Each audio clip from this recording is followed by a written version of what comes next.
खबर शामिल करते हैं शेखुपुरा फिरोजवाला से। LESCO sub division Ali park में अवाम के मसाइल हल करने की बजाय लूट मार का बाजार गर्म।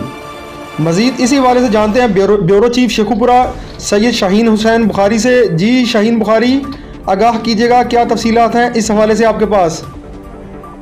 जी बिल्कुल, Firozwala sub division Ali park के लाइन सुपरिटेंडेंट सुहेल की किसी के मातहत नहीं, चीफ लेस्को शाहद हैदर एक्शन फिरोजवाला और एसडीओ अली पार्क मोहम्मद शकील पर सवालिया निशान। लाइन सुपरिटेंडेंट सुहेल की सीट पर प्राइवेट पर्सन ड्यूटी करते हुए पकड़ा गया। प्राइवेट पर्सन का कहना है कि मुझे लाइन सुपरिटेंडेंट सुहेल ने खुद आर्डर किए हैं कि तुम इधर बैठकर काम करो। अली पार्क सब डिवीज़न के जेर साया लेस्को कंज्यूमर अजाफी यूनिट डलने की वजह से भी परेशानी का शिकार हैं। लाइन सुपरिटेंडेंट सुहेल ने मौक़िफ़ जानने के लिए बारहा कॉल करने के बावजूद कॉल अटेंड ना की। निगरान पंजाब सैयद मोहसन नकवी से अवाम की पुरजोर अपील है कि वाक़या का नोटिस लेकर ऐसे ऑफिसर को नौकरी से फिलफौर मुअत्तल किया जाए। जी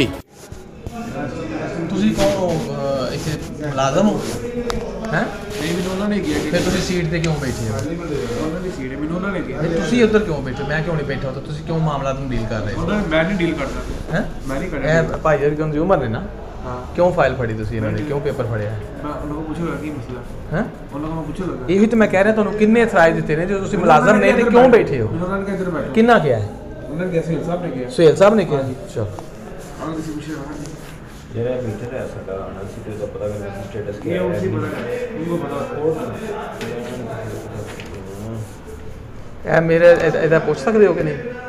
ऐसे ना दो आदमी मैं कह था ना नहीं आन के तो नहीं, मैंने पे करना है, मैंने टेस्ट रिपोर्ट नाल चाहिए नहीं या पे करवा के तो ਤੁਹਾਨੂੰ ਦੇ ਦਿਆਂ टेस्ट रिपोर्ट ਇਹਨਾਂ ਕੋਲ ਆਪ ਹੀ ਕੱਢ ਲੋਗੇ यार उन्होंने मामला पता भाई वो ਛੋ ਇੱਕ ਵਾਰੀ ਫੇਰ ਫੋਨ ਕਰ ये फोन पूछ ਇੱਕ ਹੈ ਜੀ नहीं चुकड़े फोन ਬੱਚੇ ਤੁਸੀਂ ਉਹਨਾਂ ਦੇ ਬੇਟੇ ਹੋ ਤੇ ਤੁਹਾਡਾ ਫੋਨ ਵੀ ਅਟੈਂਡ ਨਹੀਂ ਕਰਦੇ? नहीं कर ਕਰੋ ਤੇ ਸਹੀ। ऐसे वो बैठे होंगे ਇੱਕ ਵਾਰੀ ਨਹੀਂ ਬੈਠੇ पता नहीं होंगे किसी अपने नंबर तो कर लो, मेरा नहीं चुकड़े।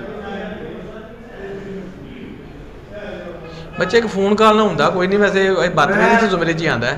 बदतमीजी किसी मुनशिया हाँ। रखो थोड़े किताब ਤੇ ਫੇਰ ਇੱਕ ਵਾਰੀ ਕਰ ਲੋ ਕੋ ਆਖਰ ਆਈਏਗੀ।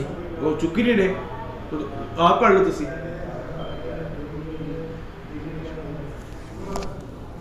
जी सर यार